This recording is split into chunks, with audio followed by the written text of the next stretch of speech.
December থেকে আগামী বছরের জুনের মধ্যে নির্বাচন হবে। পুলিশ সপ্তাহের উদ্বোধনীতে প্রধান উপদেষ্টা পরাজিত শক্তির ব্যাপারে সতর্ক থাকার আহ্বান। 6 দফা দাবিতে পলিটেকনিক শিক্ষার্থীদের শাটডাউন কর্মসূচি বাস্তবায়ন না হওয়া পর্যন্ত অব্যাহত রাখার ঘোষণা। উপকূলে এখনো 91 ঘূর্ণিঝড়ের ক্ষত, টেকসই বেড়িবাঁধ তৈরির দাবি পূরণ হয়নি 34 বছরেও।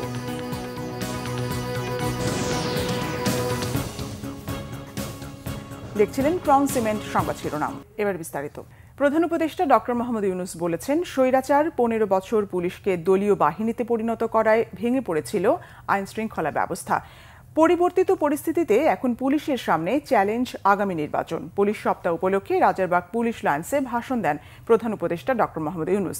জানান, আওয়ামী লীগ সরকারের অন্যায় আদেশ পালন করতে গিয়ে বিগত দিনে ব্যাপক জনরোষে পড়ে পুলিশ। এখন পুলিশের দায়িত্ব তাদের হারানো গৌরব ফেরানো। ত্রয়োদশ জাতীয় সংসদ নির্বাচনের বিষয়টি উল্লেখ করেন প্রধান উপদেষ্টা। ভোটের পরিবেশ ও ভোটারের নিরাপত্তা নিশ্চিতের নির্দেশনা দেন পুলিশ সদস্যদের। পরাজিত শক্তি যেন দেশকে অস্থিতিশীল করতে না পারে সেদেরকে সতর্ক থাকার কথা বলেন প্রধান উপদেষ্টা। দেশের বিরুদ্ধে যে কোনো ষড়যন্ত্র মোকাবেলায় সবাইকে ঐক্যবদ্ধ থাকার আহ্বানও জানান ডক্টর ইউনূস। দেশের সব পলিটেকনিক ইনস্টিটিউটে একসাথে শাটডাউন কর্মসূচি পালন শুরু করেছে কারিগরি ছাত্র আন্দোলন। মঙ্গলবার সকালে ঢাকা পলিটেকনিক ইনস্টিটিউটে তালা লাগিয়ে আন্দোলন শুরু করেন শিক্ষার্থীরা। 6 দফা দাবি বাস্তবায়নের লক্ষ্যে রূপরেখা প্রণয়ন না করা পর্যন্ত এই কর্মসূচি চলবে জানিয়েছেন শিক্ষার্থীরা। জনদুর্ভোগ সৃষ্টিকারী কর্মসূচি না দেওয়ার ঘোষণাও তাদের। বিস্তারিত জানাচ্ছেন জিয়া খান। আবারও আন্দোলনে কারিগরি শিক্ষার্থীরা। মঙ্গলবার সকালে ঢাকা পলিটেকনিক ইনস্টিটিউটের ক্লাসরুম তালা লাগিয়ে দেয় আন্দোলনকারীরা। 6 দফা দাবির দ্রুত বাস্তবায়ন চান তারা। এরপর সংবাদ সম্মেলন করেন শিক্ষার্থীরা। 6 দফা দাবি বাস্তবায়ন কমিটি গঠন হলেও আবারও কেন আন্দোলনে, সে প্রশ্নের উত্তর দেন তারা। 6টা দফা কিন্তু কারিগরি মাদ্রাসা শিক্ষা বিভাগের অন্তর্ভুক্ত না। এখানে কিছু কিছু দফা আছে সেটা সরাসরি প্রধান উপদেষ্টা বরাবর যাবে, কিছু দফা আছে যেগুলো সরাসরি শিক্ষা উপদেষ্টা বরাবর যাবে। তো সেই দফাগুলো নিয়ে কিন্তু আমাদের কাজ হচ্ছে না, এবং কমিটি লাস্ট রূপরেখা যখন প্রণয়ন করবে 21 দিন আর 15 দিন আছে, তখন কিন্তু আমরা এই দফাগুলোর বাস্তবায়িত রূপ দেখতে পাবো না। তো আমাদের যে কয়দিন ক্যাম্পাস শাটডাউন থাকবে, এই কয়দিনের মধ্যে আমাদের সরকার কর্তৃপক্ষের কাছে আন্তরিকভাবে অনুরোধ থাকবে, সেটা হচ্ছে কারিগরি সংস্কার কমিশন দ্রুত থেকে দ্রুত সময় বাস্তবায়ন করা হোক। দাবি বাস্তবায়নের রূপরেখা প্রণয়ন না করা পর্যন্ত নতুন কর্মসূচি শান্তিপূর্ণ উপায়ে চালিয়ে যাবার ঘোষণা তাদের। আমাদের দফা দাবি বাস্তবায়নের রূপরেখা প্রণয়ন না হওয়া পর্যন্ত সারা বাংলাদেশের সকল ইনস্টিটিউট একযোগে এভাবেই শাটডাউন থাকবে। একাডেমিক ভবন, প্রশাসনিক ভবন সহ সকল প্রকার কার্যক্রম ক্যাম্পাসে বন্ধ থাকবে। আমরা কোনো অবরোধ, কোনো জনদুর্ভোগ সৃষ্টিকারী কোনো কর্মকাণ্ডে আমরা যাব না। 6 দফার অন্তত মূল দাবিগুলোর দ্রুত বাস্তবায়ন চান তারা। জুনিয়র ইন্সপেক্টর পদে ক্লাব ইন্সপেক্টরদের যে অবৈধ পদোন্নতি রায় আছে সেটা বাতিল করতে হবে। যারা এই মামলার সাথে জড়িত তাদের বিভাগীয় তদন্তের ব্যবস্থা করতে হবে। বোর্ড কেন্দ্রিক যে বিষয়গুলো রয়েছে, যে কোনো বয়সে আমাদের কারিগরি সেক্টরে ভর্তি হতে পারতেছে, আমাদের কারিকুলাম আন্তর্জাতিক মানের হচ্ছে না, এই সকল বিষয় আমরা ইমার্জেন্সি মনে করতেছি। এছাড়াও আমাদের উচ্চশিক্ষার সুযোগ হচ্ছে না, যেটা আমরা 6 নম্বর দাবিতে বলেছি। 6 দফা দাবিতে 16 এপ্রিল থেকে কর্মসূচি পালন করতে শুরু করেন দেশের পলিটেকনিক ইনস্টিটিউটের শিক্ষার্থীরা। 22 এপ্রিল দাবি বাস্তবায়নে কমিটি গঠন করলে আন্দোলন থেকে সরে এলেও মঙ্গলবার ফের মাঠে নামেন তারা।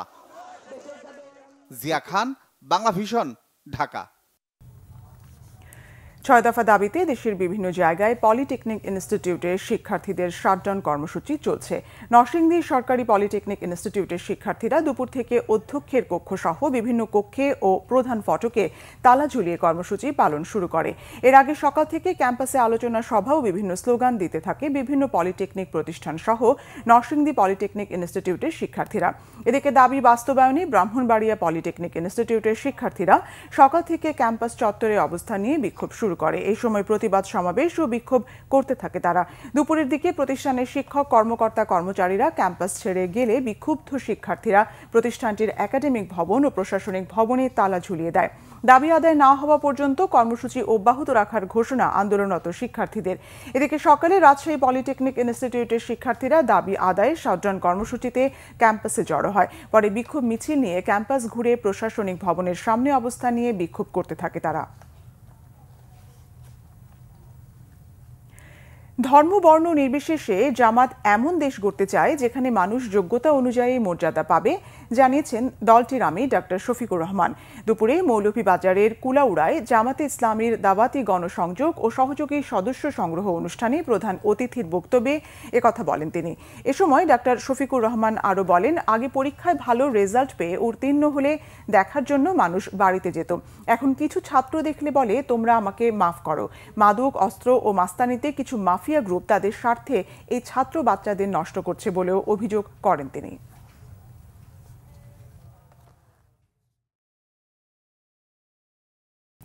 চট্টগ্রাম মেডিকেল কলেজ চমেক এর শিক্ষার্থী আবিদুর রহমান আবিদ হত্যা মামলায় খালাস পাওয়া ছাত্রলীগের 12 নেতাকর্মীকে আত্মসমর্পণের নির্দেশ দিয়েছে হাইকোর্ট। একই সঙ্গে বিচারিক আদালতের রায় কেন বাতিল করা হবে না তা জানতে চেয়ে রুলও জারি করেছেন আদালত। মঙ্গলবার বিচারপতি মোহাম্মদ জাকির হোসেন ও বিচারপতি সৈয়দ জাহিদ মনসুরের হাইকোর্ট বেঞ্চ এ আদেশ দেয়। মামলার বাদী নিহত আবিদের মামা নিয়ামত উল্লাহর করা আবেদনের পরিপ্রেক্ষিতে এই আদেশ দেওয়া হয়। আদালতে আবেদনকারীর পক্ষে শুনানি করেন ওজি উল্লাহ মিয়া ও আজিমউদ্দিন পাটোয়ারি। 2011 সালের 21 অক্টোবর চমেক ছাত্রাবাসে ছাত্রদল কর্মী সন্দেহে তৎকালীন বিডিএস তৃতীয় বর্ষের শিক্ষার্থী আবিদুর রহমান আবিদকে পিটিয়ে হত্যার অভিযোগ ওঠে। নিহতের মামা নিয়ামতুল্লাহ বাদী হয়ে পাঁচলাইশ থানায় ছাত্রলীগ ও ছাত্র সংসদের 22 জন নেতাকর্মীর বিরুদ্ধে হত্যা মামলা করেন। মামলার তদন্ত শেষে 2019 সালের 10 জুলাই অতিরিক্ত মহানগর দায়রা জজ আদালত সব আসামিকে খালাস দেয়। উপকূলে 34 বছরেও শুকায়নি 91 ঘূর্ণিঝড়ের ক্ষত। ভয়াবহ সেই রাতের বিভীষিকা এখনো ভুলতে পারেনি উপকূলবাসী। টেকসই বেড়িবাঁধের চাওয়া আজও পূরণ হয়নি কক্সবাজারের দ্বীপ উপজেলা কুতুবদিয়ার লাখো মানুষের। মর্শিদুর রহমান খোকনের তথ্য ও ছবিতে ডেস্ক রিপোর্ট। ভয়াল 29 এপ্রিল আজ। 34 বছর আগে 91 এই দিনে প্রলয়ঙ্করী ঘূর্ণিঝড় ও জলোচ্ছ্বাসে লণ্ডভণ্ড হয়েছিল দেশের উপকূলীয় অঞ্চল। বেশি ক্ষতি হয় চট্টগ্রাম ও কক্সবাজারে। সরকারি হিসেবে প্রায় 1,38,000 মানুষের মৃত্যু হয় সেই দুর্যোগে। দুঃসহ স্মৃতি এখনো তাড়িয়ে বেড়ায় উপকূলের হতভাগ্যদের। অরক্ষিত বেড়িবাঁধের পাশে ঝুঁকিপূর্ণ বসবাস দ্বীপ উপজেলা কুতুবদিয়ার মানুষের। দীর্ঘদিনেও পূরণ হয়নি টেকসই বেড়িবাঁধের আকুতি। এখনো তাদের স্লোগান, ত্রাণ নয়, চাই টেকসই বেড়িবাঁধ।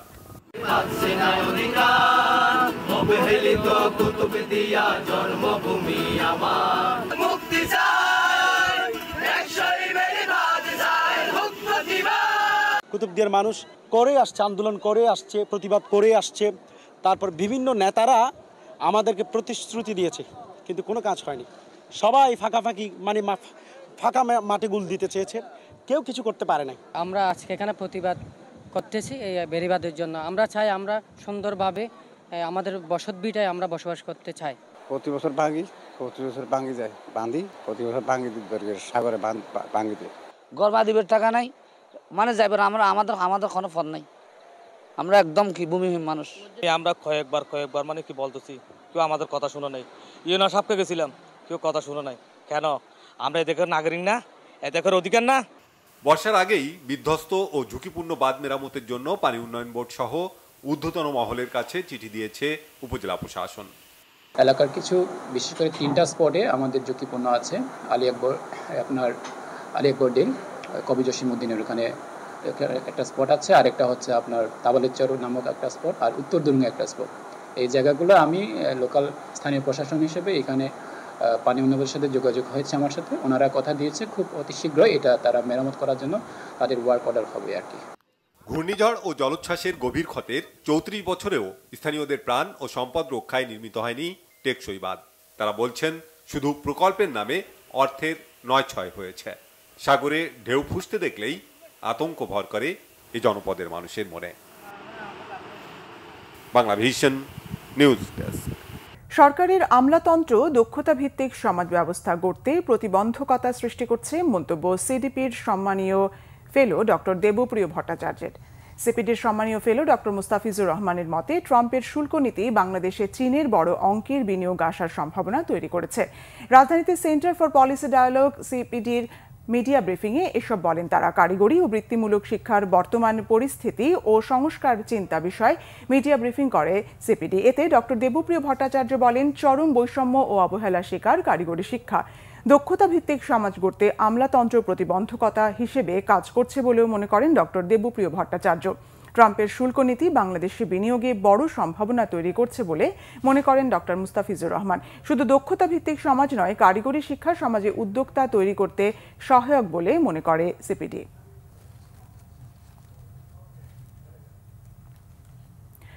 দখলে মরে গেছে মুন্সিগঞ্জের লৌহজংয়ের কনকসার ও নাগেরহাট খাল। খাল ভরাট করে 5 শতাধিক বসতি করার সুযোগ করে দিয়েছে আওয়ামী লীগের একটি প্রভাবশালী মহল।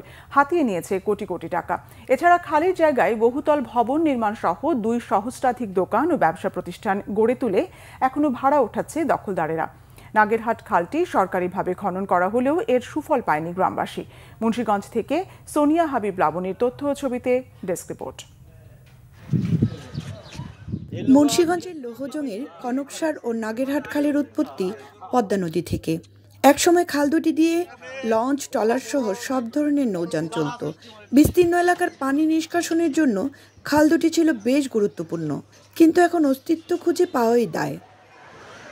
কনকসার খালটি ভরাট করা হয়েছে বিগত সরকারের আমলে। স্থানীয়দের অভিযোগ, খালের উপর বসতি স্থাপনের সুযোগ দিয়ে আওয়ামী লীগের একটি প্রভাবশালী মহল হাতিয়ে নিয়েছে কোটি কোটি টাকা। এছাড়া খালের জায়গায় নির্মাণ হয়েছে বহুতল ভবন ও ব্যবসা প্রতিষ্ঠান। এখনও এর সুবিধা নিচ্ছে দখলদাররা। থেমে নেই বাকি জায়গায় দখলদারিও। খালের ভিতরে ভবন হয়ে গেছে, পাকা ভবন হয়েছে, মসজিদ হয়েছে, আবার দোকানপাটও হয়েছে, বসত বাড়িও হয়েছে। আমরা থাকার জন্য আমরা টাকা পয়সা দিছি, কেউ 50,000 দিছি, কেউ 20,000 দিছি, কেউ 30,000 দিছি, কেউ 1 লাখ দিছি, কেউ 60,000 দিছি, এরকম দিয়া আমরা এখানে রয়েছি। যারা বাড়ি ফেলাইছে আওয়ামী লীগ সরকারের সময়, মানে আরো 6-7 বছর আগে আমরা দিছি মানে 40,000 টাকার মতো। নাগেরহাট খালটি গত বছর সরকারিভাবে খনন করলেও এর কোনো সুফল পাচ্ছে না কৃষকরা। খালটি ভরাট করে একাধিক দোকান ও ব্যবসা প্রতিষ্ঠান নির্মাণ করছে স্থানীয় প্রভাবশালীরা। পুরো খালটি দখলদারদের কবজায়। 5 আগস্টের পরে আপনার নাগেরহাট দিয়া যাও একটু গেছে বছরে একটু কাটছিল, কাটার পরে আবার ভরাট করে আবার এখন দোকান পাট করতেছেন। স্বার্থ নিশ্চিত লোক আছে মনে করেন যে তারা তাদের সহযোগিতায় আওয়ামী লীগের দোসররা এই দখলদার দিকে চালাইতেছে। প্রশাসন থেকে কোনো পদক্ষেপ নেয় না, যার কারণে ঘর উঠতেছে। আমরা কৃষক যে পানি পাইবো, এর সেচ দিব, এর কোনো নাই, কৃষক কোনো পানি পায় না। ভরাট হওয়া খালের কয়েক জায়গায় কালের সাক্ষী হয়ে দাঁড়িয়ে আছে একাধিক ব্রিজ ও কালভার্ট। প্রশাসনের কার্যকর পদক্ষেপ চায় স্থানীয়রা। আমাদের নাগেরহাট বাজারে যে দখল হচ্ছে সেটা আমরা বন্ধ করেছি এবং সেখানে আমি দাবি করেছি আমরা ব্যক্তিগত জায়গা, সেটা আমরা আমাদের পক্ষ থেকে আমরা সরকারিভাবে মেপে যদি সরকারি জায়গা এটা হয়ে থাকে তাহলে অবশ্যই এটা আমরা উচ্ছেদ করবো পুরোপুরি এবং খালকে প্রবাহমান রাখার জন্য যা করলে আমরা সেটা করবো। দখল উচ্ছেদ ও পূর্ণ খননের মাধ্যমে খাল দুটি বাঁচিয়ে রাখার আকুতি লৌহজংবাসীর। সোনিয়া হাবিব লাবণী, বাংলা ভিশন, মুন্সিগঞ্জ। মাগুরায় শিশু আসিয়া ধর্ষণ ও হত্যা মামলায় তৃতীয় দিনের মধ্যে সাক্ষ্য গ্রহণ সম্পন্ন হয়েছে। মামলায় গুরুত্বপূর্ণ 10 জনের সাক্ষ্য গ্রহণ করে মাগুরা নারী ও শিশু নির্যাতন দমন ট্রাইব্যুনাল। সকালে ঝিনাইদহ জেলা কারাগার থেকে আদালতে নেওয়া হয় প্রধান আসামি হিটু শেখ সহ সব আসামিকে। মাগুরা নারী ও শিশু নির্যাতন দমন ট্রাইব্যুনালের বিচারক এম জাহিদ হাসানের আদালতে শিশু আসিয়ার বড় বোন, স্থানীয় প্রতিবেশী ও ঢাকা দক্ষিণ যুবদলের সদস্য সচিব রবিউল ইসলাম নয়ন সহ 10 জনের সাক্ষ্য নেওয়া হয়। বুধবার নেওয়া হবে মাগুরা ও ফরিদপুর হাসপাতালের চিকিৎসকদের সাক্ষ্য। মোট 37 সাক্ষীর মধ্যে 16 জনের সাক্ষ্য নেওয়া হয়েছে। লিগ্যাল এইড এর নিয়োজিত আসামি পক্ষের আইনজীবী সোহেল আহমেদ আজ সাক্ষীদের জেরা করেন। গত 6 মার্চ মাগুরা সদরের নিচনান্দুয়ালি গ্রামে আসিয়া বোনের শ্বশুর বাড়ি বেড়াতে গেলে ধর্ষণ শেষে হত্যা চেষ্টার শিকার হয়। পরে চিকিৎসাধীন অবস্থায় 13 মার্চ রাজধানীর সম্মিলিত সামরিক হাসপাতালে শিশু আসিয়া মারা যায়। চাঁপাইনবাবগঞ্জে নানা অনিয়মের অভিযোগ উঠেছে কমিউনিটি ক্লিনিক CHCP এর বিরুদ্ধে। স্থানীয়রা জানান, নিয়মিত রোগীদের দেয়া হয় না কোনো চিকিৎসা সেবা, ওষুধ না দিয়ে বিভিন্ন অজুহাতে ফেরত পাঠানো হয় রোগীদের। সম্প্রতি স্বাস্থ্য বিভাগের এক অভিযানে কমিউনিটি ক্লিনিক থেকে উদ্ধার করা হয়েছে প্রায় 15 কার্টুন মেয়াদোত্তীর্ণ ওষুধ। চাঁপাইনবাবগঞ্জ প্রতিনিধি SM শাখাওয়াত জামিল দোলনের তথ্য ও ছবিতে ডেস্ক রিপোর্ট। এভাবেই ঘরে ছড়িয়ে ছিটিয়ে আছে চাঁপাইনবাবগঞ্জের একটি কমিউনিটি ক্লিনিকের ঔষধ ও চিকিৎসা সরঞ্জাম, যার সবগুলোই মেয়াদ উত্তীর্ণ। ঘর ভর্তি কার্টুনে থাকা এসব ঔষধ বের করছেন স্বাস্থ্যকর্মীরা। রোগীদের অভিযোগ, প্রয়োজনীয় সব ঔষধ থাকলেও তা না দিয়ে রোগীদের ফেরত পাঠান CHCP আকবর আলী। এছাড়াও ক্লিনিকের ঔষধ বাইরে বিক্রির অভিযোগও রয়েছে তার বিরুদ্ধে। মনে বলেছি আপনি ওষুধ দেন না, আমি সচেতন নাগরিক একজন, আমি আপনার নামে অভিযোগ করব। উনি বলেছে আমি বঙ্গবন্ধু সৈনিক, তুমি কোথায় অভিযোগ করবে করো, হ্যাঁ এভাবে করে সে বলেছে। কিন্তু ওষুধ সাধারণ মানুষকে কোনো সময় দেয়নি। 2-4টা ওই ভিটামিন টিটামিন গেলে চাইলে একবার দেয়, কোনো সময় পায়, কোনো সময় ঘুরিয়ে দেয়, নাই ওষুধ আসেনি কহে। আচ্ছা খোলাও পাই না কতদিন। বলি যে কেন ওষুধ নাই, সব তো নিয়ে যেছে, তো শোনা যাচ্ছে তো চুলকনির ওষুধটা দাও। তো কইছে চুলকনির ওষুধ থাকলে কি দিব না, ভাত লাহারি করে খাইয়ে নিচ্ছি। বেশিরভাগই ঘুরিয়ে পাঠাই, ওষুধ নাই কই পাঠিয়ে দেয়। এ ঘটনার তদন্ত চলমান রয়েছে বলে জানান এ কর্মকর্তা। ওখানকার যে ইউচুপ মহোদয় সদরকে আমি নির্দেশ প্রদান করেছি, আপনি ওখানে যে দেখবেন জিনিসটা উনি ওখানে যে এই অনিয়মগুলোতে দেখতে পেয়েছে। উনি একটা বোর্ড গঠন করে যেই হচ্ছে ওই ওষুধের যে প্যাকেটগুলো, যে ওষুধের কোনটা মেয়াদ আছে কোনটা মেয়াদ নেই, সেগুলো সমস্ত কিছু শর্ট আউট করেছে। সরকারি যেই সম্পদ যেন হচ্ছে নষ্ট যেন না হয়, যেন সেটা সঠিক যেন জনগণের কাছে যেন পৌঁছায়, যেন সেই ব্যবস্থা নেওয়ার জন্য আমি নির্দেশনা প্রদান করেছি আমি এটা। জেলার 154টি কমিউনিটি ক্লিনিকের প্রতিটি থেকে 22 ধরনের ঔষধ দেওয়ার কথা থাকলেও তা পান খুব কম মানুষই। অথচ এই ক্লিনিকগুলো ঠিকভাবে কাজে লাগানো গেলে আরও বেশি স্বাস্থ্যসেবা পেত তৃণমূলের মানুষ। Bangla vision news desk. দেশের বিভিন্ন জায়গার আরও কিছু খবর নিয়ে একটি ডেস্ক রিপোর্ট। হলুদ সাংবাদিকতা প্রতিরোধ এবং বস্তুনিষ্ঠ সাংবাদিকতার শীর্ষক কর্মশালা হয়েছে নোয়াখালীতে। সকালে সার্কিট হাউস সম্মেলন কক্ষে এতে প্রধান অতিথি হিসেবে উপস্থিত ছিলেন বিচারপতি AKM আব্দুল হাকিম সহ অন্যরা। রাজশাহী LGD নির্বাহী প্রকৌশলীর কার্যালয়ে অভিযান চালিয়েছে দুর্নীতি দমন কমিশন। সকালে জেলা সমন্বিত কার্যালয়ের সহকারী পরিচালক ইসমাইল হোসেনের নেতৃত্বে 4 সদস্যের একটি দল এই অভিযান পরিচালনা করেন। এছাড়া অভিযান চালানো হয়েছে বাগেরহাট ও নারায়ণগঞ্জেও। স্কাউটস দিবস পালন হয়েছে ঠাকুরগাঁওয়ে। সকালে জেলা প্রশাসক কার্যালয়ের সামনে থেকে একটি র্যালি বের করা হয়। পরে জেলা প্রশাসক কার্যালয়ের সভাকক্ষে আয়োজিত আলোচনা সভায় প্রধান অতিথি হিসেবে উপস্থিত ছিলেন জেলা প্রশাসক ইশরাত ফারজানা। খাগড়াছড়িতে প্রশাসনিক কর্মকর্তা, জনপ্রতিনিধি ও সাংবাদিকদের সঙ্গে মতবিনিময় সভা করেছেন জেলা প্রশাসক ABM ইফতেখারুল ইসলাম খন্দকার। এ সময় তিনি বলেন, অনিয়ম দুর্নীতির সাথে জড়িতদের কোনোভাবে ছাড় দেওয়া হবে না। ধান গবেষণা ইনস্টিটিউটের উদ্ভাবিত রপ্তানিযোগ্য বাসমতি চালের জাত বৃধান ফসল কর্তন উৎসব ও মাঠ দিবস পালন হয়েছে গোপালগঞ্জে। সদর উপজেলার বরাশি গ্রামে এতে উপস্থিত ছিলেন আঞ্চলিক কার্যালয়ের মুখ্য বৈজ্ঞানিক কর্মকর্তা ডক্টর আমিনা খাতুন। সাবেক প্রধান বিচারপতি ABM খায়রুল হকের গ্রেপ্তার ও বিচারের দাবিতে বিক্ষোভ সমাবেশ হয়েছে নড়াইলে। দুপুরে আদালত চত্বরে এই কর্মসূচির আয়োজন করে জাতীয়তাবাদী আইনজীবী ফোরাম। এতে বক্তব্য রাখেন জেলা আইনজীবী সমিতির সভাপতি অ্যাডভোকেট তারিকুজ্জামান লিটু। চুয়াডাঙ্গায় মেয়াদ উত্তীর্ণ মানহীন পণ্য বিক্রি ও ক্ষতিকর রং মিশিয়ে নিম্নমানের ঝালের গুঁড়া তৈরির অভিযোগে 3 প্রতিষ্ঠানকে জরিমানা করেছে ভোক্তা অধিকার। দুপুরে পৌর এলাকা ও আলমডাঙ্গায় অভিযানের বিষয়টি নিশ্চিত করেন অধিদপ্তরের সহকারী পরিচালক মামুনুল হাসান। সরকারি প্রাথমিক বিদ্যালয়ে পানির ট্যাঙ্ক নির্মাণের উদ্যোগ বাতিলের দাবিতে মানববন্ধন হয়েছে রাঙ্গামাটিতে। সকালে শহরে বনরূপা কাঁঠালতলী বিদ্যালয়ে এতে অংশ নেন শিক্ষার্থী ও অভিভাবকরা। 25 লাখ টাকা ব্যয়ে রাস্তা পাকাকরণ কাজের উদ্বোধন হয়েছে টাঙ্গাইলের মির্জাপুরে। সকালে এই কাজের উদ্বোধন করেন উপজেলা সহকারী কমিশনার। কুড়িগ্রামের চিলমারি মহিলা ডিগ্রি কলেজের শিক্ষক জাহিদুল ইসলাম রাজার অবসরজনিত বিদায় সংবর্ধনা হয়েছে। কলেজ হলরুমে এতে উপস্থিত ছিলেন কলেজ গভর্নিং বডির সভাপতি অধ্যাপক শফিকুল ইসলাম বেবু সহ অন্যরা। এডিবির ফসিল ফুয়েল বিনিয়োগের বিরুদ্ধে নাগরিক প্রতিবাদ জানানো হয়েছে ময়মনসিংহে। সকালে নগরীর জয়নুল উদ্যানে এই কর্মসূচিতে অংশ নেন বিভিন্ন পরিবেশবাদী সংগঠন। Bangla vision news desk. সংবাদ শেষ করব ক্রাউন সিমেন্ট শিরোনামগুলো আরেকবার জানিয়ে।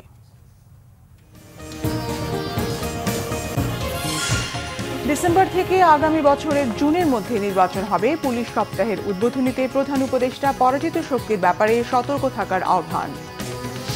6 দফা দাবিতে পলিটেকনিক শিক্ষার্থীদের শাটডাউন কর্মসূচি বাস্তবায়ন না হওয়া পর্যন্ত অব্যাহত রাখার ঘোষণা। উপকূলে এখনো 91 সেই ঘূর্ণিঝড়ের ক্ষত। টেকসই বেড়িবাঁধ তৈরির দাবি পূরণ হয়নি 34 বছরেও।